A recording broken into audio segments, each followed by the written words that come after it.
Questa immagine dell'aula bunker, allargata ma inesorabilmente vuota, racconta da sola la stanchezza della vicenda giudiziaria di Veneto Banca.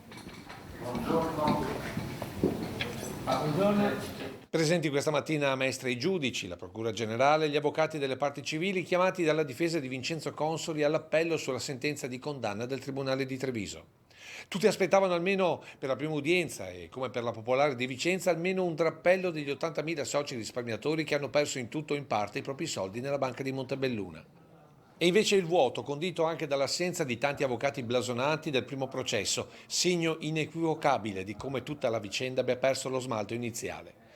Chi invece non è mancato ben prima dell'inizio dell'udienza è Vincenzo Consoli con il suo avvocato Ermenegildo Costabile, concentrati nella contestazione alla condanna a 4 anni per ostacolo alla vigilanza e falso in prospetto, con l'obiettivo altrettanto importante di scongiurare la confisca possibile del terzo grado di giudizio di ben 221 milioni di euro al patrimonio di Consoli. Tra i punti su cui Costabile ha incardinato l'appello, la richiesta di risentire tutti i testi del processo, di riconvocare il consulente della difesa Paolo Gualtieri, che aveva dichiarato come finanziare l'acquisto di azioni di Veneto Banca fosse lecito e addirittura incentivato dalla BCE, e infine di aggiungere nuove testimonianze sulla gestione di Veneto Banca, come quella di Vincenzo Bertolo, che della banca era responsabile della direzione amministrativa e che nel primo processo, in quanto coindagato, si è avvalso della facoltà di non rispondere.